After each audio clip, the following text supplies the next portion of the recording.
All right, so today we're going to talk about using this open source TileView Java class that this person wrote here, Mogrius, and he's actively working on it. He just did a release a couple days ago, so that's good. I always like to see things that are working.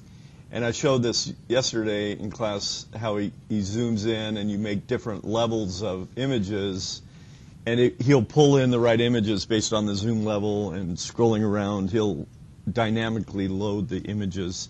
All we have to do is create the images with a bunch of different squares and at different levels of resolution. So to install this, all we have to do, first of all, is to download the jar file that he has. And I go at the bottom of this to the releases, click here for the latest release, and I click on this TileView lib 1.0.9.jar, which he did just 2 days ago. And I put that already on the school's folder, that pickup folder. And so that's the file. All we have to do is move it into our source folder.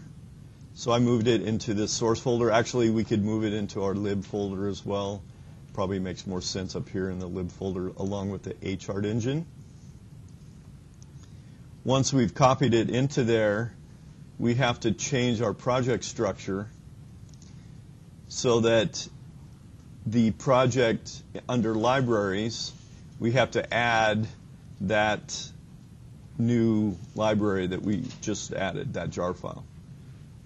So we go to add library, click on the TileView where we put it in the source folder, say OK, and now we've got two paths to two different jar libraries. So I think after class I'll probably move this back into the libs folder and change this, because that just makes more sense. But the tutorial that I followed had us put it here. So, all right. So there's a nice tutorial from his page. He's got a wiki. He's got the Java docs, which we might go into later, and he's got this wiki. So the wiki talks about how to implement it using, this is all Android code.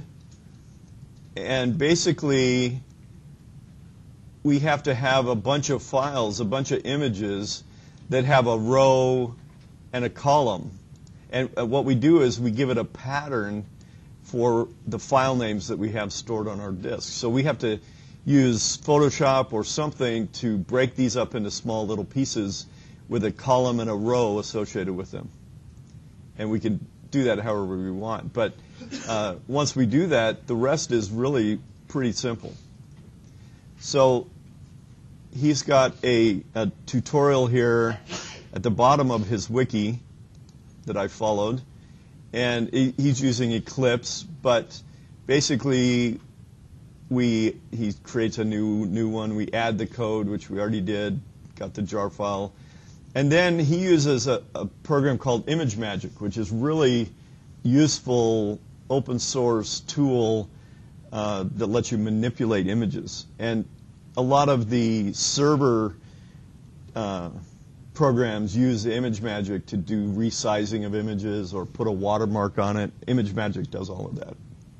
So I also put ImageMagic on your computer, so I want you to install that on your local computer. And the only thing that I want to make sure you have to select is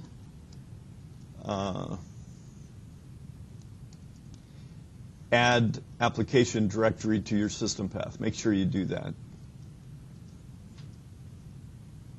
And as you go through, all right? So I'm going to cancel mine. I've already done mine. What was that one again? Add application directory to your system path.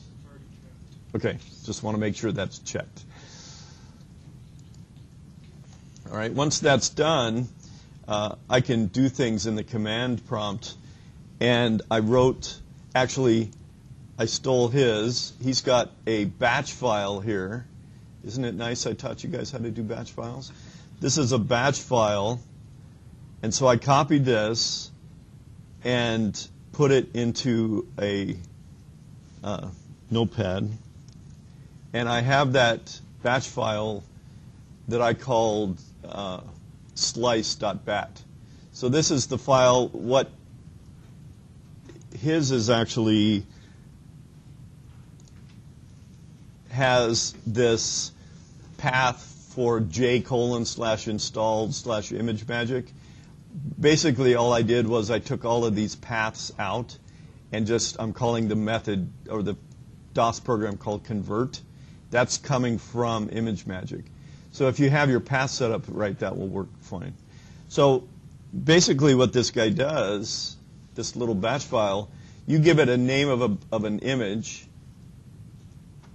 and it will, and some tile sizes. So my tile sizes are 256, and this down sample size, which he talks about later. And it goes through and makes the directory for the files, and it generates all of those images. He resizes the image automatically for you. He divides it up into little pieces. He creates a file name with the row and column in it automatically, and it generates all of the files necessary for that piece. All right. So if I were to run that, here's my folder, and I'm going to run it on this sccmap.gif, which is what I have hard-coded in my file here. I'm sure I could change this to take an argument, but it's good enough for now. So in Photoshop, I took the PDF and I saved it as a GIF image. You could save it as a JPEG, but this is already such low color that a GIF image is better, or a GIF, whatever you want to call it. So I run my slice. It reads in that GIF file, generates some folders, and now I've got these three files were generated for me, and these down samples has a file in it, and the tiles folder has a bunch of files. So these are all files at a certain zoom level. So this is zooming out by 4 times. This is a fourth, 0.125% or 0.25%. And then these are the row and column for each of those images. So if I looked at each one of them, it would just be a small little piece. All right? So then all you have to do is take those files, take all of these here that it generated for us, and in our IntelliJ, in the assets folder, I just have to drag those into place. So I can just drag these into my assets folder. And I've already done that. All right, so when I copy them in, now I've got all of these files. I can look at some of the tiles. So here's one of the tiles. So it automatically shrank it and cut it and cropped it and made the files for me and named them exactly the way I needed. So that's pretty simple. I liked that. Pretty nice deal there. Any questions on that so far? It should. All right, so then what I did was I took the map file that we did yesterday, and the map file class was using the web view. Remember this? And that was fairly simple to use the web view. But I renamed it MapTile. So I have a new one in here called MapTile. And I changed my menu and the activity, the Android manifest file, to use this class instead. So when I go to my map view, it's going to use this class instead. So then continuing on following his example, he tells you create your main activity, replace this with this. So this is the initial part that we added to the code. And if I just do that,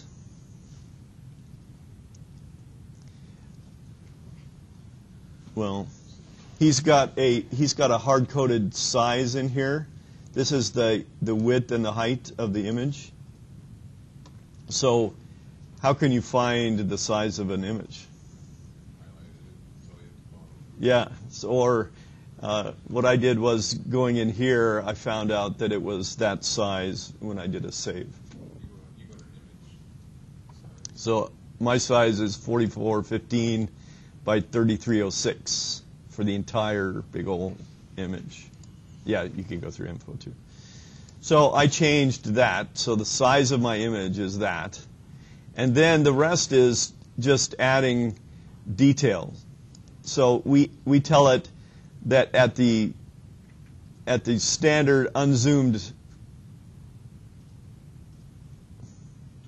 default pixel size, these are where you're going to find the images.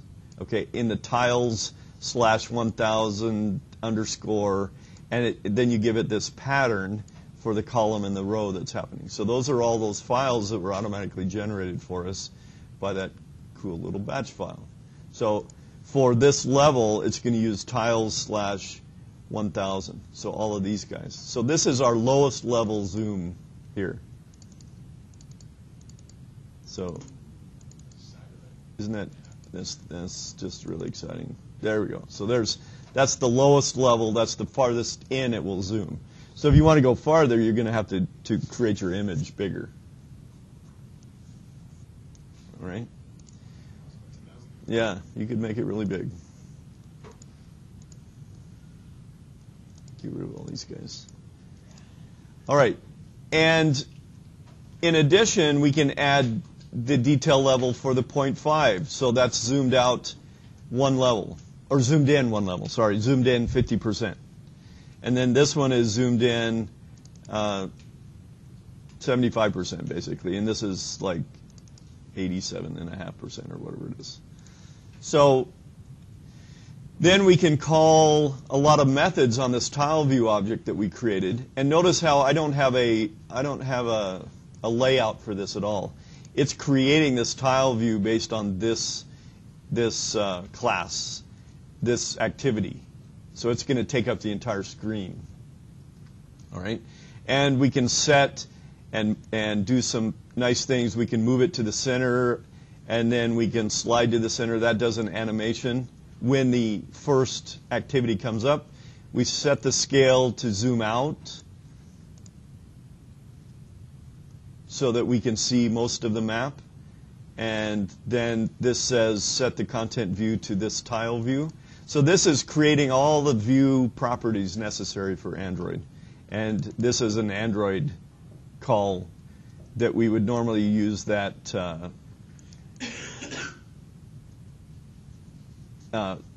setting it to a layout. But we're creating that ourselves, okay? Does that make sense? All right. So when we run this, this is what I get. Yes, so here's the farthest zoomed out. It's got some nice animated fling scrolling, which is nice. I can double click and move in. And notice how it's a little hard to see. It was blurry to start with, and then it filled in. It went and got the data. So it zoomed in programmatically, and then it, as time permitted, it filled it in with the detail. So I can go, so that's the farthest in I can zoom at this point. And then in order to do the gestures on Genymotion here, like the pension zooms, and you have to hold the control key down and drag left and right with the mouse. It's a weird, that took some research to figure that guy out.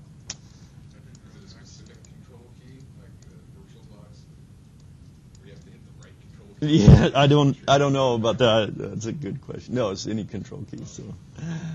So isn't that cool? Pretty nice. I think this is better because I really would like to do some additional features. So they have, in addition, see, we already did this. We had 4 zoom levels, so we created the 4 zooms.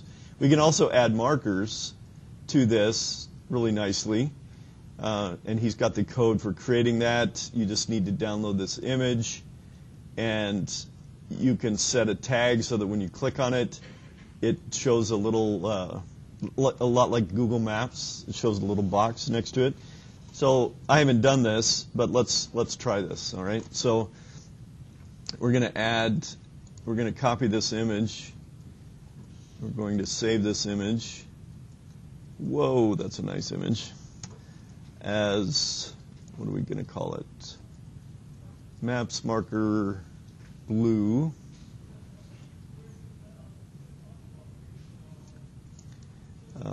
We'll just call it marker blue dot ping. I'll save it to my desktop. And then we'll add it to our super high resolution jobby here.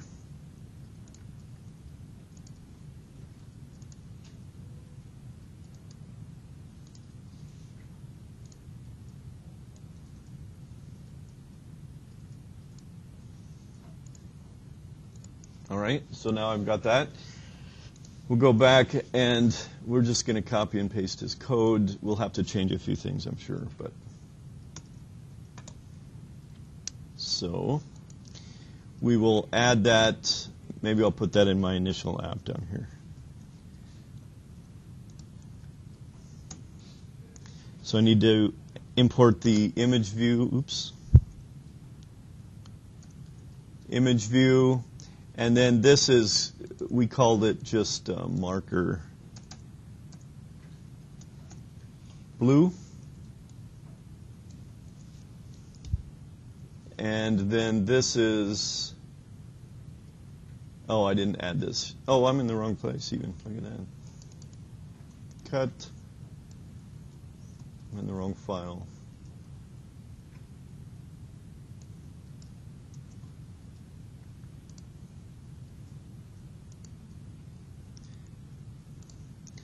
All right.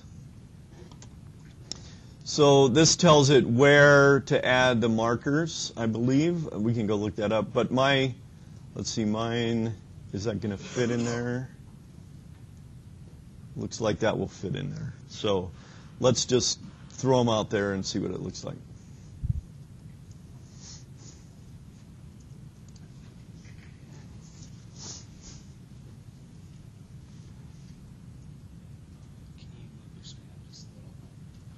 This way? You said to install that jar file, just drag it over into the libs? Yeah. Okay. Yeah, I would put it in the libs. And then you have to, under the project structure, you have to add that library.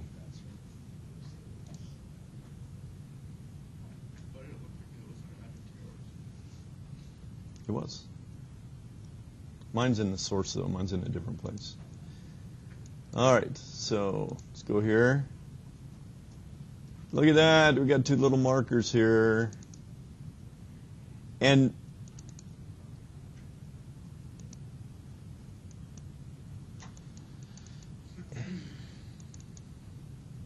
doesn't look like it's doing anything if I click on it. Yeah, they're playing soccer on the soccer field.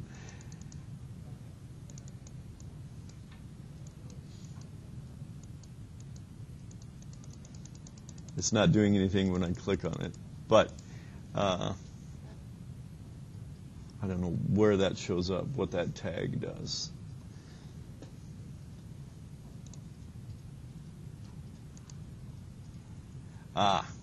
We need to do something when when you click on it. So here's an on-click listener for those markers. So let's add that.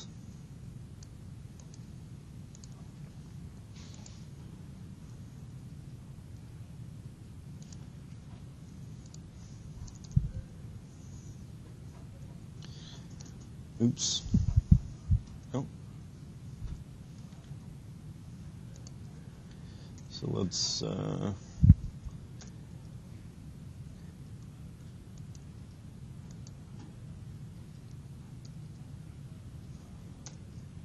load in these guys. And all he's doing is when that particular marker gets hit, it gives you the X and Y coordinates here and the tag. So let's just log that and see what that happens. So let's search for marker event and run it again.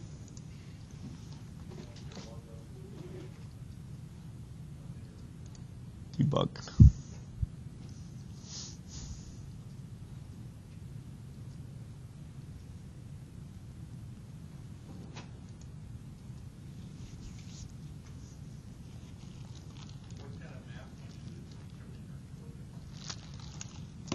Well, right now it's based all on pixels. So the top left is 0, 0, and the bottom right is the size of your image. So you'd have to figure out coordinates from that position. They do have a way you can convert the coordinates into geometric GPS type coordinates, longitude, latitude, but you'd have to know where those are, at least to bound your map somehow. So there we go. Now when I click on it,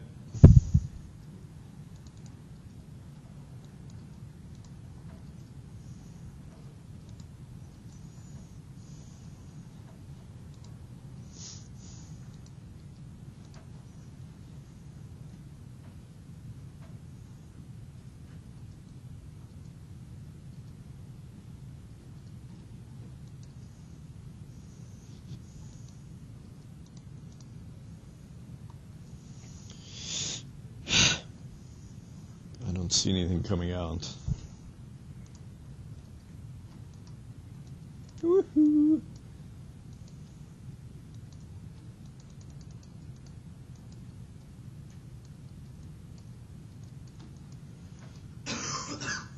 Nope, I don't see anything coming in, but it doesn't seem like my log is right. There we go. There's my log. So I clicked on Paris, and I clicked on nice. So let's go back over here. So this is Paris, and this is nice. Nice. I like nice better. You're probably right. Why would it be a nice Paris? Nice. And his example here actually downloads. There's a map here that he uses, which you're right, it makes more sense. He's got this map here, which is a big map. And so he probably figured out the right coordinates and everything for that. All right, isn't that cool? So if you had some service that told you what the coordinates, Right. lat long or whatever it's using. Yes, you can define that here using geometric coordinate systems. You define your map bounds. You'd have to use a real GPS or your phone or something and go to the end of the map where you're at, figure out what those coordinates are, and set those up here. But that would work. And then you could tell it to go to those coordinate systems rather than figuring out what the pixels positions are. So that's good. Isn't that cool? I think that's pretty sweet. So theoretically, I could click on this, put a tag here, and click on it, and have it do something. I could have it, what's in here? Science or whatever. So the next thing I want to do is add a pull-down menu here to have different sites come up. Like I want to find the science department, and have the map scroll automatically to wherever that is. Or click on the layer and it comes up and it scrolls me to here. And maybe even has the little marker here. That would be kind of nice. The thing is, you'd have to figure out where all that stuff is, and you'd probably be easier to figure that out in Photoshop by knowing where these pieces are, Where you are cropped out the key. Yeah, I did. You'd have to go back to that, but that's theoretically possible. And he's got his documentation here. His Java docs are here. And so you can do all kinds of animations and details and hotspots. I can create hotspots on hotspot tap. So I can create these callback methods, all kinds of good stuff. Paths, I can draw paths. So theoretically, you could even figure out where the person is and draw a path to the office that they need to go to. I mean, theoretically, that's quite a bit of work. Yeah, right. Straight line. All right, any questions on all of that? Wasn't that fun? I think that was pretty cool. And I did that all just this morning, so it only took me about half an hour to go through all of that and learn that, so that's pretty simple. Says the guy with 34 years. Yeah. Yeah, it's easy stuff. So you could have a car image and make your own GPS. Yeah, theoretically, you could do that, yeah. And he draws on there real nice. Whoever did this is pretty good stuff. So. Make like a auto mechanics thing. Just shows you where everything is in the car. Yeah, sure. He's got animation stuff, layouts.